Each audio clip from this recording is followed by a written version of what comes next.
Hello, and welcome back to Rooted, Rest, Ritual. Tonight, we begin a new journey with someone who understands the ancient language of the earth. This is Elder Julian. While others work with the living green or the grain of the wood, Julian works with the very foundation of the mountain, the unyielding stone. Tonight, we will sit with him as he listens to the rock, sorts the history of the mountain, and lays the very first course of a wall that will stand for centuries. The mountain is still wrapped in the blue light of the early morning. The stones are cold and the mist is heavy in the valley. We are here on the western slope with Elder Julian. There is no hurry. There is only the weight of the earth and the slow rhythm of the work. Let the world fall away as we begin the first course. There is no rush here. The work is slow, steady, and certain. Settle in, breathe deep, and let the rhythmic labor of the stonemason bring you to a place of deep, rooted rest. The air at the western slope of the Abbey was a living thing. It was not merely a void through which the monks moved, but a thick and cooling presence that carried the scent of wet lichen and the sharp metallic tang of impending rain. In this early hour before the first bell of the morning had even thought to ring, the world was painted in varying shades of slate and charcoal. The mist clung to the jagged edges of the mountain like a soft and tattered shroud, refusing to let go of the peaks even as the sun began its slow and invisible ascent behind the heavy clouds. Elder Julian stood at the edge of the terrace where the earth gave way to a steep and rocky incline. His boots were heavy and thick with the red clay of the lower paths, but he did not seem to mind the weight. He was a man who understood weight. He understood the way it pulled at the shoulders and the way it grounded the soul to the physical world. He stood perfectly still for a long moment, watching the way the mist swirled around the base of a massive pile of fieldstones that had been gathered there over the preceding weeks. These were the bones of the mountain. They were rough and unrefined and covered in the dust of centuries of stillness. He reached out a hand and let his fingers trail over the surface of the nearest stone. It was cold enough to bite at the skin, but he did not pull away. He welcomed the sting. His palms were broad and mapped with the fine lines of a lifetime of labor. The skin was the color of rich and deep earth, polished by the constant friction of granite and flint. There was a stillness in his touch that seemed to communicate directly with the mineral heart of the rock. He was not looking for a stone that was beautiful or one that was perfectly square. He was looking for the stone that was ready to serve as the anchor. The project for the season was the restoration of the foundation wall. This was the structure that held the weight of the library above it, and for generations it had stood firm against the shifting of the tectonic plates and the relentless erosion of the seasonal storms. But the earth is always moving. It breathes in a way that humans often forget, and over the last decade a slight lean had developed in the masonry. It was Julian's task to dismantle the outer skin of the wall and rebuild it using the ancient methods of dry stone work. No mortar would be used to glue the pieces together. Instead, they would rely on the honesty of gravity and the perfect marriage of shape and friction. He knelt down on the damp ground, feeling the moisture seep through the heavy fabric of his robes. He did not rush the movement. Every bend of his knees was a deliberate act of reverence for the work ahead. He began to clear the area at the base of the wall, using a small wooden trowel to scrape away the accumulation of dead leaves and moss. The soil beneath was dark and fragrant. It smelled of ancient things, of minerals and decayed roots, and the secret history of the mountain. As he worked, his breath came in steady and rhythmic pulses, a soft sound that harmonized with the distant call of a mountain bird. When the bare earth was finally revealed, he spent a long time simply looking at it. He was reading the slope of the land and calculating where the most pressure would fall once the wall was complete. He used his hands to pat the ground, feeling for soft spots or hidden pockets of air. A wall is only as strong as the silence it sits upon. If the foundation is restless, the entire structure will eventually find its way back to the earth in a heap of rubble. He took a heavy iron bar from his tool rack and began to pack the soil down. He used the weight of his own body to drive the tool home, feeling the vibrations travel up through his arms and settle in his chest. After an hour of this preparation, the sun had climbed high enough to turn the mist into a glowing and ethereal gold. The world was beginning to wake up, but here on the western slope there was only the work. Julian turned his attention back to the pile of stones. He began the process of the sorting. This was the most meditative part of the masonry. He picked up a medium-sized stone, feeling its balance in his grip. He turned it over and over, looking at every face and every angle. He was looking for the heart of the stone, the point where its weight was most concentrated. He set that stone to his left. It was a binder. It would reach deep into the wall to tie the two faces together. He picked up another that was flat and thin like a piece of frozen water. This was a shim. It would be used to fill the tiny gaps and provide the stability that keeps a massive boulder from wobbling. One by one he moved the stones, creating a map of the wall before a single piece was even laid. His movements were slow and fluid, like a dance performed in slow motion. There was no wasted energy. There was no frustration when a stone proved to be more difficult than it first appeared. He simply listened to what the stone told him and placed it where it belonged.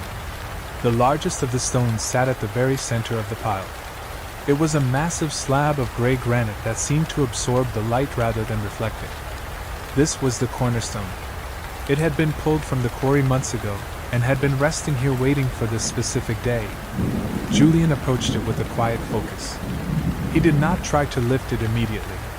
Instead, he stood over it and placed both hands on its flat top.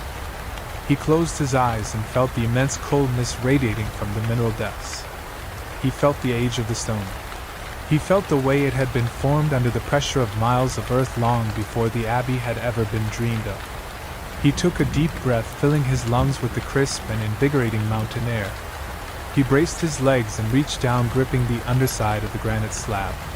With a slow and steady pull, he began to move the stone. There was a low and heavy sound as the granite ground against the earth, a sound of immense friction and weight. It was not a sharp noise, but a deep and resonant vibration that felt as though it were coming from the mountain itself. He moved the stone inch by inch, guided by the map he had drawn in his mind. When the cornerstone finally reached its destination at the base of the wall, Julian guided it into place with a series of small and precise adjustments. He used a wooden lever to tilt the stone just enough to slide a flat piece of slate beneath its rear edge. He watched as the stone settled. He watched as the weight of the granite compressed the soil beneath it, creating a bond that would last for centuries. He stepped back and wiped the sweat from his forehead with the back of a calloused hand. The sun was now fully visible through the thinning clouds, casting long and dramatic shadows across the terrace. The first stage of the ritual was complete. The anchor was set. The world around him was beginning to stir with the sounds of the other monks going about their morning duties, but Elder Julian remained in his circle of silence. He sat down on a smaller rock and rested his hands on his knees. He looked at the single stone he had placed, and then he looked at the hundreds of stones that still waited in the pile. He felt no urgency. He felt no desire to finish the work quickly. He only felt the peace of being exactly where he was supposed to be. He closed his eyes and let the warmth of the sun soak into his skin. He listened to the way the wind moved through the pine trees above him, a soft and rushing sound that mimicked the flow of a distant river. He felt the solidness of the earth beneath him and the unyielding strength of the granite at his feet. In this moment there was no past and no future. There was only the weight of the stone and the steady rhythm of his own heart. He sat in the growing light and allowed the stillness to wrap around him like a familiar garment. He remained there for a long time, watching the way the shadows moved across the ground. He watched a small beetle climb over the edge of the cornerstone, its tiny legs finding purchase in the rough surface of the granite. He watched the way the dew evaporated from the grass, leaving behind a fresh and clean scent. He was not waiting for anything. He was simply being. The work would continue when it was time. The stones would find their places and the wall would rise again. But for now the air was quiet and the mountain was at peace. Elder Julian let out a long and slow breath, feeling the tension drain from his muscles. He adjusted his position, slightly leaning back against the cool surface of the rock behind him. He let his gaze drift across the valley where the mist was finally beginning to lift, revealing the deep green of the forests below. He felt a profound sense of connection to everything around him. He was a part of the foundation. He was a part of the earth. And as the morning settled into the steady pulse of the day, he found himself resting in the center of the quietude. The sun had now crested the jagged teeth of the eastern ridge, casting long, amber fingers across the terrace. The light did not just illuminate the stone pile, it seemed to wake it. Under the direct glow, the dull grays and charcoals of the field stones transformed. Flecks of mica began to glint like trapped stars, and the deep, rusted oranges of iron deposits bled through the weathered surfaces. Elder Julian did not rise from his seat immediately. Instead, he narrowed his eyes, letting the shifting light reveal the textures that the dawn mist had hidden. This was the most vital hour. To the untrained eye, a pile of rocks was simply a chaotic tumble of debris. To Julian, it was a library of stories, each one waiting for its proper place in the narrative of the wall. He stood slowly, his joints making a soft, dry sound that mirrored the scraping of grit under his boots. He approached the pile and began the process of the reading. This was not a task of the eyes alone, it was a task of the fingertips and the palms. He reached for a stone the size of a loaf of bread, its surface pockmarked by centuries of wind and ice. He did not simply pick it up. He cupped it in both hands, feeling the temperature of the mineral. A stone that held its cold deep within its core was dense, likely a piece of basalt or heavy granite, perfect for the lower courses where the weight of the world would press down the hardest. A stone that warmed quickly under his touch was often porous, perhaps a tired piece of sandstone that would be better suited for the harding, the internal fill of the wall where it would be protected from the lashing rain. He turned the basalt stone over, tracing a long, jagged vein of quartz that ran through its center like a frozen lightning bolt. He was looking for the bed, the natural plane on which the stone had originally formed in the earth. To place a stone against its bed was to invite a crack. To place it with the bed was to ensure it would stand for 1,000 years. He felt the subtle shift in the stone's center of gravity as he rotated it. It had a slight belly, a rounded protrusion on one side that would make it sit unevenly if placed carelessly. He noted this in his mind, cataloging the shape. This stone would need a seat carved into the earth, or a very specific partner to rest against. He moved to the next, a flat, slab-like piece of limestone that felt surprisingly light. He ran his thumb along the edge. It was sharp, almost like a blade. This was a cope, stone, or perhaps a vertical. Its flat surface was a gift. He set it aside in a specific area he had cleared for the finishers. These were the stones that would sit at the very top of the wall, their weight acting as a cap to lock everything beneath them into a single, unyielding unit. As he worked, his breathing slowed until it was almost imperceptible. The rhythm of the Abbey, the distant chanting of the monks in the chapel, the clatter of the kitchen preparing the morning meal, faded into a dull hum. There was only the weight, the texture, and the silent language of the mountain. He found a stone that was particularly troublesome. It was awkward, shaped like a distorted triangle with no clear, flat faces. Most masons would have tossed it back into the ravine as waste, but Julian held it longer than the others. He felt the strange angles and the way it seemed to resist his grip. He closed his eyes, his hands moving over the surface with the familiarity of a sculptor. He wasn't looking for what the stone was. He was looking for what it needed. It was a hard stone.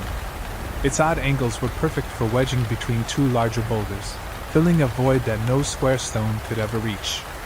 It was a bridge. He placed it gently in the center of his sorting area, his movements reflecting a deep-seated respect for the rejected and the unusual. The dust from the rocks began to coat his hands, a fine, gray powder that settled into the deep creases of his skin. It turned his palms into a map of the work itself, the grit acting as a physical bond between the man and the material. He didn't wipe it away. The dust was part of the process, a reminder that he was not just building a wall, he was participating in the slow, grinding transformation of the landscape. He picked up a small, round pebble, no larger than a plum. It was smooth, polished by some ancient stream that had long since dried up. This was a pinning stone. It was humble, almost invisible, but in the world of dry masonry, it was the most important. It would be driven into the tiny gaps to stop a massive boulder from shifting. It was the silence between the words that gave the sentence its meaning. By the time the pile had been halved, the sun was high enough to start drawing the moisture out of the ground. A soft haze began to rise from the damp earth, smelling of minerals and old wood. Julian's robes were heavy with the weight of the day, but his spirit felt increasingly light. The reading was almost complete. He had identified the face stones, those with one flat side that would look out toward the valley. He had found the throughs, the long, heavy anchors that would span the entire width of the wall to hold the two sides together. And he had found the spalls, the small chips and fragments that would fill the internal cavities. He stood back, surveying the sorted groups. The chaos of the morning had been replaced by a deliberate order. It was a map of potential. The wall did not exist yet, but in Julian's mind, every stone was already vibrating with its future position. He looked down at his hands, seeing the way the dark earth-toned skin was now veiled in the pale dust of the mountain. There was a profound beauty in the contrast, the living hand and the ancient stone, both shaped by time, both destined to return to the same soil. He took a moment to simply stand in the center of his work. The wind had picked up, carrying the scent of pine needles and the distant, cooling spray of a waterfall. He felt the foundation of the Abbey beneath his feet, the immense weight of the library, the chapel, and the cells all pressing down into the rock. He was the one who ensured that weight didn't become a burden. He was the one who turned the pressure of the earth into the stability of the home. He reached for his water skin, taking a slow, measured swallow. The water was cold and tasted of the mountain. He let it sit in his mouth for a moment before swallowing, feeling the refreshment travel down his throat. The reading was done. The stones were ready. Now, the true labor of the bedding would begin, the slow, rhythmic process of placing the first course of the foundation, where the stones would meet the dirt for the first time in 1,000 years. The trench was a dark and narrow ribbon of history waiting to be rewritten. Elder Julian knelt beside it, once more, his movements as steady as the mountain itself. The air had begun to lose the sharp bite of the morning, but it remained cool and heavy with the scent of damp moss and the mineral smell of the disturbed earth. This was the moment of the first marriage. The point where the ancient stones would meet the ancient soil. If this connection was not perfect, the entire wall would be a lie. A wall without a true foundation is a structure waiting for its own end, and Julian was a man who built for the centuries. He reached for the first of the massive face stones he had sorted. It was a block of gray limestone nearly the size of a small trunk. Its surface was rough and weathered, marked by the slow passage of time and the weight of the layers above it. He did not rush the lift. He centered his weight and breathed deep into his belly, feeling the strength flow from his legs through his core and into his arms. He lifted the stone and felt the massive resistance of the mineral world. It was a weight that demanded respect. It was a weight that forced a man to be present in every fiber of his being. He lowered the stone into the trench. There was a soft and heavy sound as the limestone met the packed earth, the sound of two ancient things finding one another again. Julian did not let go. He kept his hands on the sides of the stone, feeling the way it sat in the dirt. He felt a slight wobble, a minute instability that most would have ignored. But Julian knew that a wobble in the foundation becomes a lean in the wall, and a lean becomes a collapse. He lifted the front edge of the stone just a fraction and reached into his pouch for a shim. The shim was a thin wedge of slate, as flat as a coin and just as hard. He slid it beneath the limestone with a precision that came from decades of listening to the earth. He let the stone settle again. This time it was silent. It was still. It was as if the limestone had grown out of the trench itself. He spent a long time simply looking at it, ensuring that the flat face of the rock was perfectly aligned with the string line he had stretched across the terrace. The line was a guide, but his heart was the judge. Next came the hearting. This was the ritual of the interior. While the face stones provided the beauty and the visible strength, the hearting provided the soul. Julian took a handful of the smaller jagged rocks he had gathered, the broken pieces, the fragments, the stones that had no face to show the world. He began to drop them into the space behind the limestone block. Each small stone found a home in the gaps between the larger ones. It was a puzzle of infinite complexity.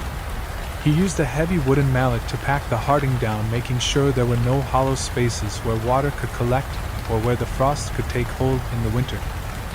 The repetition of the work began to create a rhythm. lift the face stone, assess the bed, settle the weight, fill the heart. It was a cadence that transcended the passage of time. The sun moved across the sky in a slow and golden arc, but for Julian there was only the next stone. His robes were now dusted with the pale white of the limestone and the deep red of the clay. His hands were dark and powerful, the skin stretched tight over the muscles of his palms. He looked at the way the dust settled in the fine lines of his knuckles, a temporary map of the mountain's geography. He moved to the next face stone. This one was different, a piece of dark basalt that was heavier than it looked. It had a rounded back that made it difficult to seat. Julian did not fight the stone. He did not try to force it to be something it was not. Instead, he took his trowel and carved a small hollow into the earth of the trench. He shaped the world to fit the stone. When he lowered the basalt into the hollow, it fit with a finality that felt like a closing door. It was a perfect union. He felt a quiet spark of satisfaction deep in his chest, but he did not let it break his focus. As the first course of the wall began to take shape, the scale of the task became clear. This was not a wall that would be finished in a day or even a week. It was a work of patience. It was a work of stillness. Julian thought about the library that sat above him. He thought about the thousands of scrolls and books, the history of the Abbey, and the wisdom of the elders. All of it was supported by the work he was doing here in the dirt. Every word ever written in the library rested on the stones he was placing with such care. It was a heavy responsibility, but he did not find it burdensome. He found it grounding. He stopped for a moment to wipe the sweat from his eyes. The wind had shifted, coming now from the north, and carrying the smell of the high pines and the distant snow. He looked at the line of stones he had laid. They were raw and unrefined, but they were honest. They did not pretend to be anything other than what they were. They were the foundation. They were the beginning. He reached for another handful of pinning stones, small slivers of rock that he would use to lock the larger blocks together. He knelt in the dirt and began to drive the pins into the gaps. He did not use a hammer for this. He used the weight of a larger stone to tap them home. He felt the vibration travel through his arm, a steady and resonant pulse. Each pin made the structure stronger. Each pin turned a collection of individual rocks into a single living thing. He worked with a meticulousness that bordered on the sacred. To Julian, there was no difference between a prayer in the chapel and the placing of a stone in the wall. Both were acts of creation. Both were ways of connecting to the source of all things. The shadows were lengthening again, stretching across the trench like long and dark fingers. The first course was nearly complete. A solid and unyielding base that stretched across the terrace, waiting for the layers that would follow. Julian sat back on his heels and looked at his work. The wall was low, only a few inches above the ground, but it felt immense. It felt permanent. He could see the way the different colors of the stones, the grays, the blacks, the oranges, blended together into a single tapestry of the earth. He stood up and stretched his back, feeling the muscles pull and release. He was tired, but it was a good tiredness. It was the fatigue of a man who has done exactly what he was meant to do. He looked out over the valley where the first lights of the evening were beginning to flicker in the distance. The world was preparing for the night, but the wall was just beginning its long watch. He took a heavy canvas cloth and covered the sorted stones, protecting them from the evening dew. He gathered his tools, cleaning each one with a dry rag before placing it back in his rack. He handled the iron bar and the wooden mallet with the same reverence he showed the stones. They were his partners in the work. He looked at the foundation one last time, ensuring that everything was as it should be.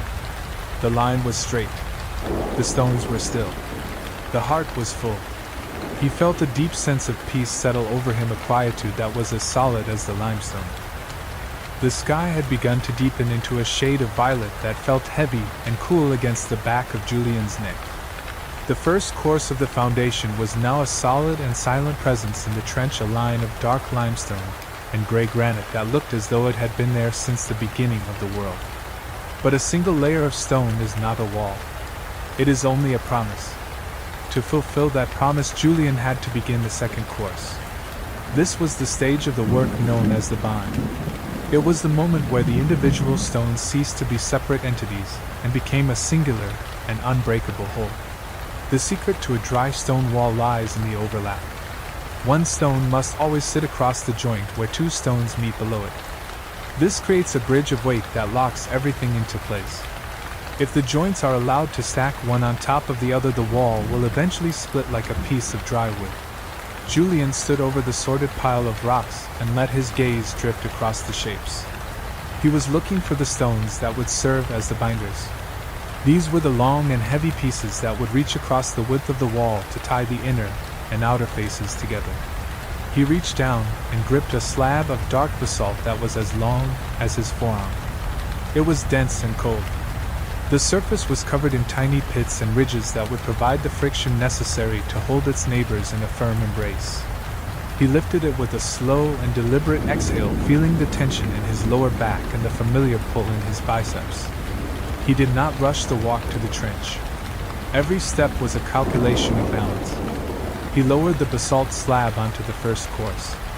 He positioned it carefully so that it rested directly over the seam where a piece of granite met a piece of limestone. He felt the stones settle. He felt the way the weight was distributed across the two stones below. There was a faint and gritty sound as the minerals ground against one another, a sound of immense pressure and ancient stability. Julian kept his hands on the rock for a long moment, feeling for any sign of movement. The stone was still. It was a perfect bridge. He reached for a handful of small slate chips and began to shim the edges. He pushed the thin slivers of rock into the tiny gaps with his thumb, feeling the grit beneath his nail and the rough texture of the stone against his skin. The process of building the second course was slower than the first. It required a higher level of awareness. He had to consider not just the stone he was holding, but also the stones that would eventually sit on top of it. He was thinking 3 moves ahead, like a player in a game of strategy. He picked up a piece of sandstone that had a warm and reddish hue. It was softer than the basalt, but it was flat and reliable. He placed it next to the binder, ensuring that it also overlapped a joint. The wall was beginning to rise out of the earth now. It was no longer just a line in the dirt. It was becoming a physical barrier, a structure that defined the space between the mountain and the Abbey. Julian worked with a quiet and focused intensity. The dust from the stones had turned his hands a pale and ghostly gray, a stark contrast to the deep and rich tone of his skin. He watched the way the sunlight caught the fine powder in the air, creating a hazy and ethereal glow around his workspace. The world outside the terrace was starting to fade as the shadows of the pine trees grew long and thin. He could hear the distant tolling of the evening bell calling the monks to their prayers, but he did not move to join them. His prayer was here in the weight of the basalt and the steady rhythm of the masonry. He believed that the Creator was present in the grain of the rock as much as in the words of the Scripture. He reached for a particularly large stone that he had been saving for this specific corner.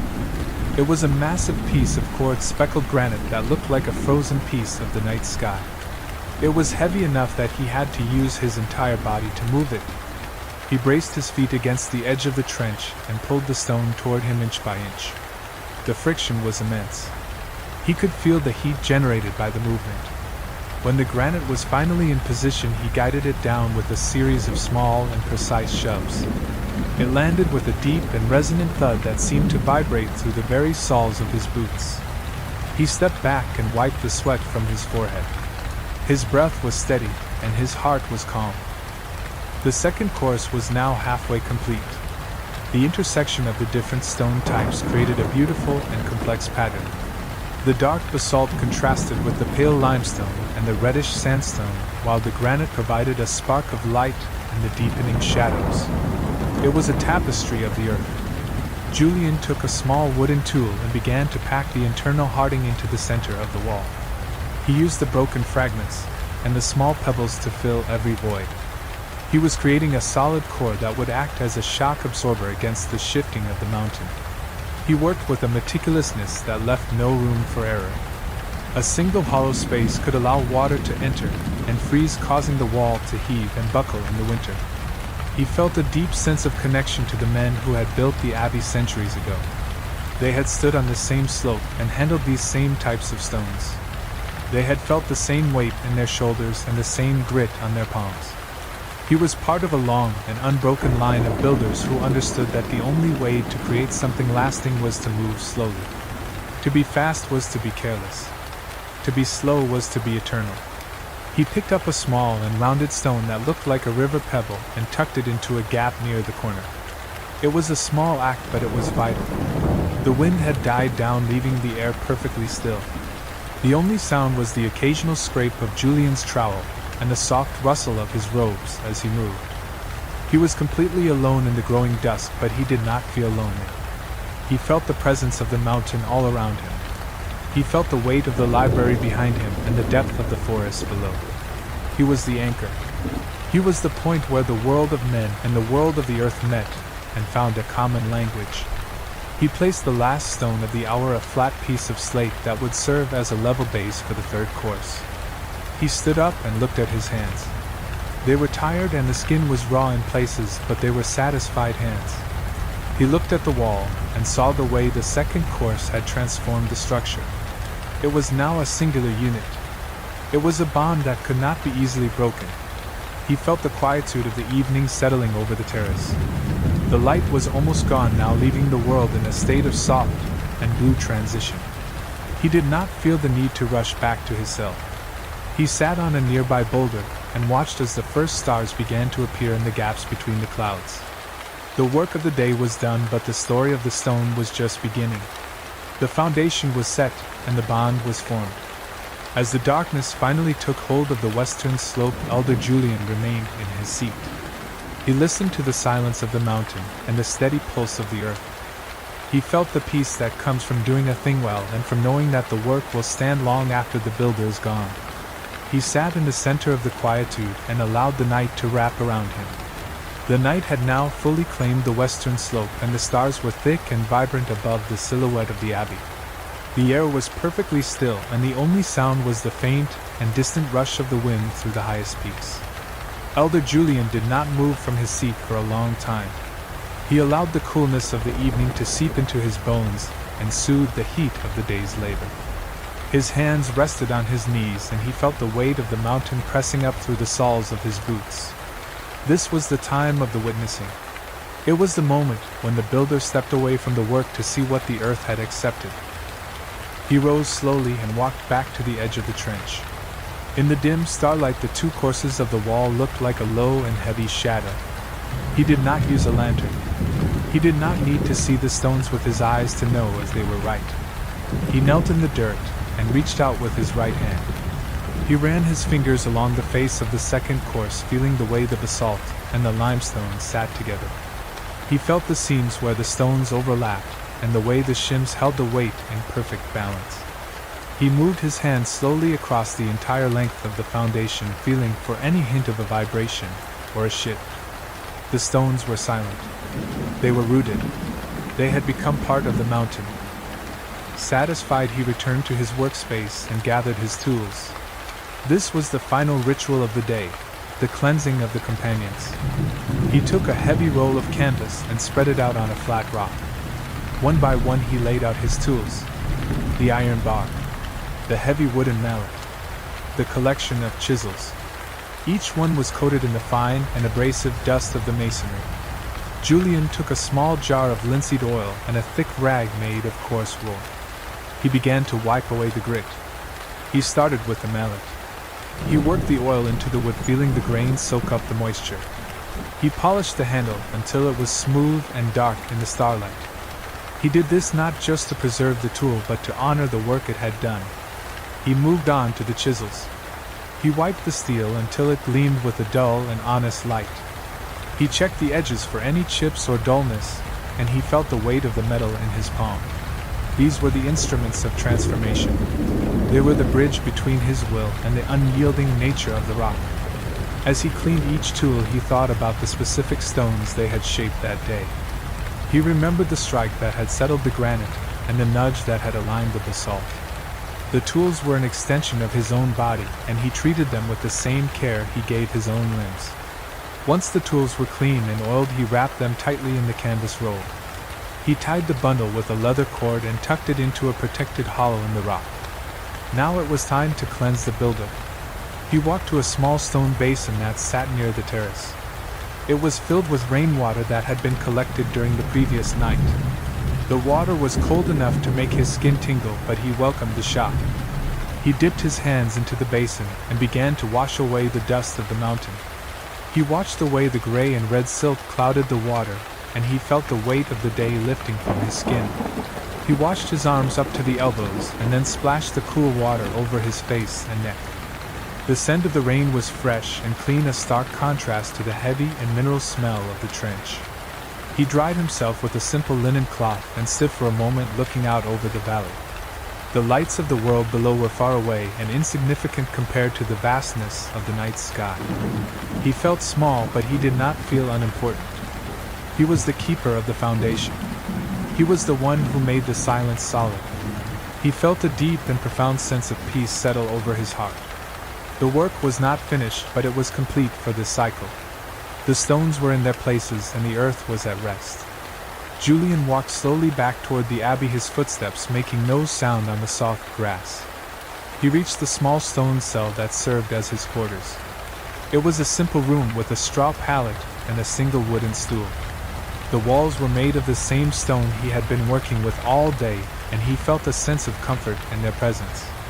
He sat on the edge of the bed and removed his heavy boots.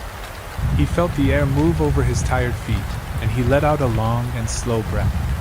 His muscles were heavy and his mind was quiet. There was no more need for thought or for action. He lay back on the pallet and pulled a heavy wool blanket up to his chin. The smell of the wool and the cool air of the room wrapped around him like a familiar garment. He looked up at the ceiling where the shadows danced and the faint light coming from the window. He felt the pulse of the mountain beneath his bed and the steady rhythm of his own heart. The fatigue was a warm and heavy blanket of its own, pressing him down into the stillness of the room. He closed his eyes and let the world fade away. There was only the weight of the stone and the depth of the night. In the center of the terrace the wall stood watch in the darkness, and here in the cell the builder finally let go of the day. And in that deep and heavy quietude he rested.